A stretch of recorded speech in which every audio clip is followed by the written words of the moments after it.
Bonjour. Aujourd'hui, je suis heureuse de vous accueillir pour vous allez nous présenter votre très belle association qui s'appelle les Galopins du Gers. Donc, vous allez nous présenter qui êtes-vous et quel est l'objectif de votre association. Oui, il n'y a pas de souci. Donc, du coup, moi, je m'appelle Marine Bridi, j'ai 21 ans et du coup, on a comme projet de monter une association qui s'appelle les Galopins du Gers, qui a pour but de sauver des chevaux réformés de course ou récupérés d'abattoirs. Et voilà, enfin, moi, je suis cavalière de 21 ans. J'ai arrêté le CSO parce que j'ai eu quelques problèmes de santé. Du coup, je me suis orientée plutôt dans le sauvetage et du coup, voilà. Et puis, en lien avec les chevaux, pour l'amour des chevaux. Oui, oui. Voilà. Et vous avez des chevaux par ailleurs. Et moi, j'ai fait mon premier sauvetage, du coup, c'est Nico Barget qui est mon cheval. C'est un trotteur français que j'ai été sauvée en Charente-Maritime dans le 17. Et on a fait 24 heures de route pour aller le sauver dans un état pitoyable. Et du coup, c'était mon premier cheval. Après, j'ai récupéré une autre trotteuse qui a 3 ans, qui a fait 3 ans en février. D'accord. Et ça m'a poussé, quand j'ai vu que Nico allait beaucoup mieux, ça m'a poussé à vouloir continuer à aller aider plusieurs chevaux pour leur attirer du bien. D'accord. Donc Nico, c'est vraiment la première histoire et une très belle histoire. Ah oui, oui, tout à fait, oui. Enfin, en aucun cas je regrette. Pendant le voyage, on a eu plusieurs choses qui nous sont arrivées, mais quand je vois... Comment ?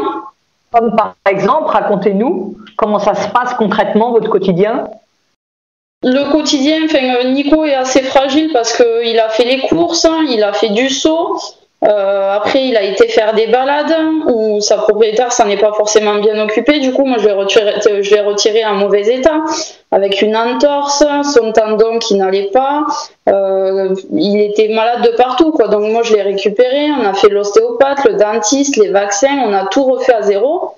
Et oui. Là, de temps en temps, il a des séquelles qui reviennent, comme là, la semaine dernière, on a dû le ferrer avec des fers à l'envers parce que son tendon n'allait plus, il avait mal, donc du coup, on l'a referré.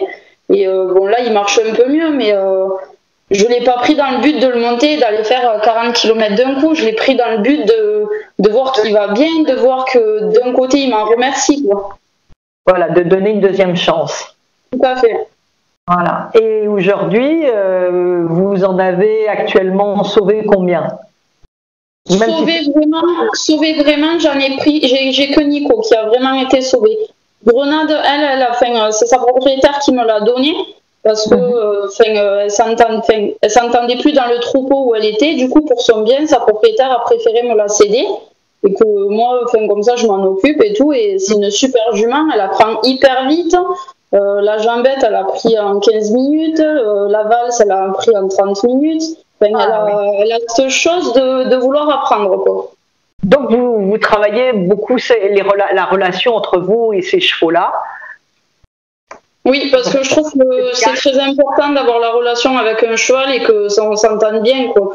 Un cheval, c'est pas que monter, c'est pas que allez, je vais te monter. Voilà, il y a aussi la confiance, il y a le travail, il y a un peu tout ça, quoi.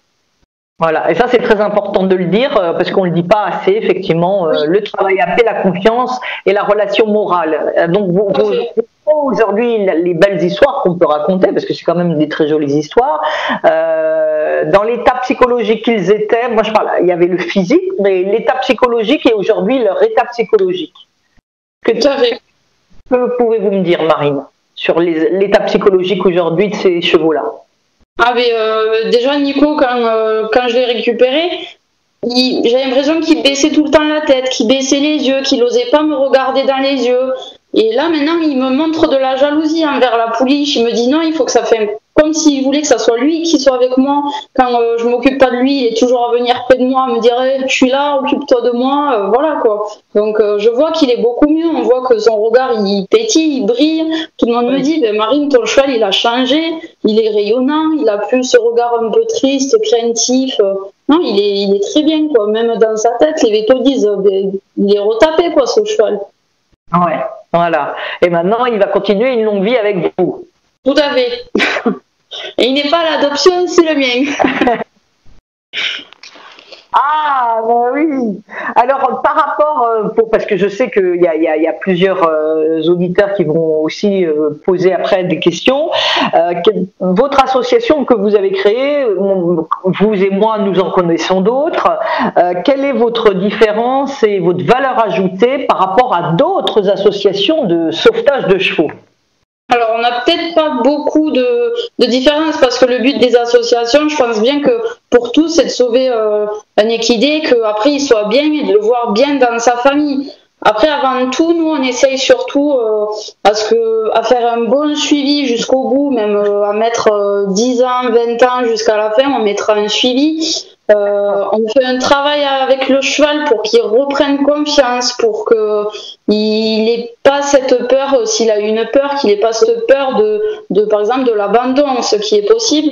On fait beaucoup de travail à pied aussi, et aider le cheval à ce qu'il n'ait pas peur des chiens, des poules, des trucs comme ça. Voilà. Oui, surtout des humains, parce que s'il a peur de l'abandon, il a reprendre confiance avec certains humains. Non mais ça c'est la première chose qu'on fait. On le fait surtout aussi avec les enfants parce que les chevaux, on ne dirait pas, mais les chevaux sont très curieux des enfants. Et là, ma secrétaire qui s'appelle Laure, elle a un enfant quoi. Et il a des troubles de comportement.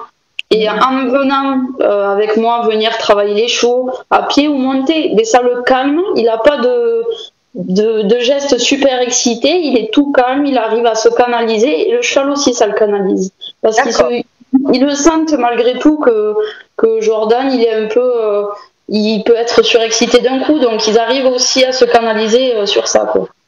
Donc l'animal effectivement ressent beaucoup de choses et on va appeler la synchronisation entre l'enfant et l'animal. Tout à fait. Magnifique, c'est un très beau travail ça. On essaye. Alors vous m'avez parlé que pour faire une association comme ça et vu le travail qu'il y a, vous n'êtes pas seul, vous avez une équipe. Oui, alors on n'est pas beaucoup pour le moment parce que vu qu'on n'a pas encore sauvé de chevaux, récupéré encore de chevaux, on est assez. Donc du coup il y a Laure. Laure c'est une collègue de travail que j'ai connue. Je lui avais proposé du coup un jour de venir avec moi s'occuper des chevaux et puis j'ai vu que ça l'a passionnée et du coup de jour en jour elle est venue, elle s'est occupée des chevaux avec moi et puis donc du coup je lui ai dit écoute est-ce que tu veux être la secrétaire de l'association? Elle me dit oui, il n'y a pas de souci.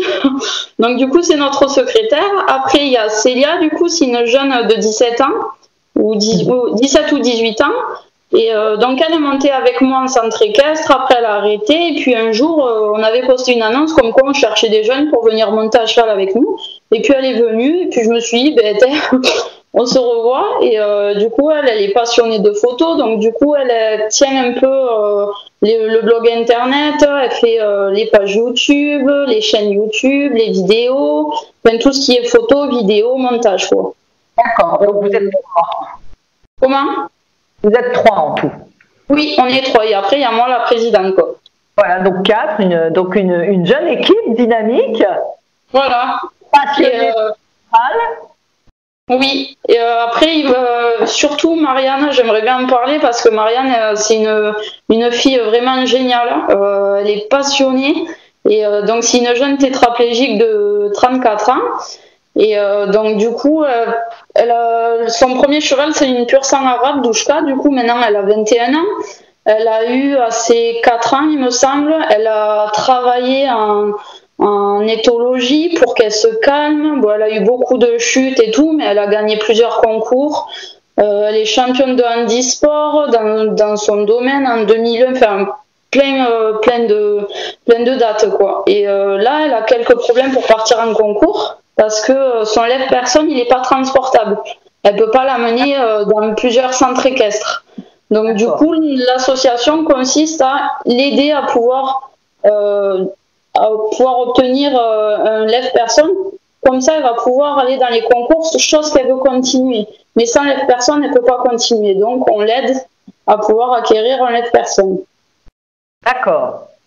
Ah bah ça c'est bien, c'est un et ces personnes, on pourra tout à fait le louer ou le prêter à d'autres personnes dans le même cas que Marianne et qui souhaitent aller en concours. C'est tout à fait faisable. D'accord. Donc ça rentre dans les projets que vous avez dans cette association. Ah oui, oui, tout à fait, oui. Ouais.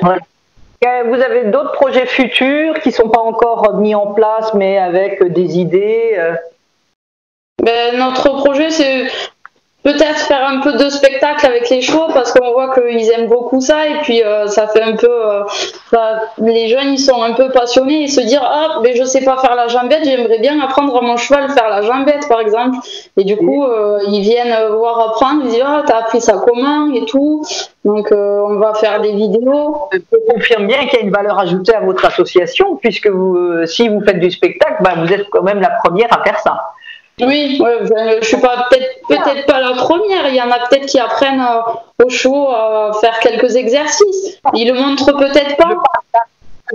Vous me dites que vous avez une association de sauvetage des animaux et là, le but aussi, c'est de leur apprendre un petit peu le spectacle. C'est là où il y a une différence entre toutes les autres associations qui font juste les sauver. Vous les sauvez, vous les mettez en place, vous les remettez au travail et ça, c'est quelque chose quand même de très différent par rapport aux autres associations qu'on a l'habitude d'entendre. Et à propos de spectacle, je vais rebondir parce que comme vous me suivez sur les réseaux sociaux, vous allez forcément venir faire un spectacle avec Aston alors. J'espère bien un jour. Mais bon, Aston, je verrai. Je suis pas très taureau encore, mais pourquoi pas. Il n'y a pas de souci. Avec toute l'équipe, je compte sur vous. Alors, j'ai bien compris l'ensemble et les objectifs de l'association, notamment votre équipe, qui est la belle histoire de Nico.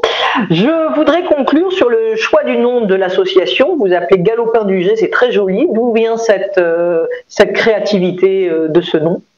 Alors galopin parce que en général les chevaux ça galope, donc galopin, et du jet parce que Nico il s'appelle Nico Bar Jet et que c'est mon premier sauvetage et qui me tient à cœur et du coup je l'ai appelé Nico Bar. Enfin il s'appelle galopin du jet parce que Nico Bar Jet. D'accord. Là, c'est vraiment très joli. Et là, il y a une très belle origine au niveau de la création du nom de l'association. Alors, Marine, je ne peux que vous souhaiter longue vie à cette association. Et puis, j'espère que vous allez nous tenir au courant des prochains sauvetages. Et puis, surtout, peut-être de la préparation en 2020 d'un petit spectacle avec les chevaux sauvés. Eh bien, il y aura tout ça sur YouTube ou sur notre page Facebook. Il n'y a pas de souci. Ok, on va relayer ça sur nos pages aussi et je vous dis alors à très bientôt Marine. À bientôt. Au revoir. Au revoir.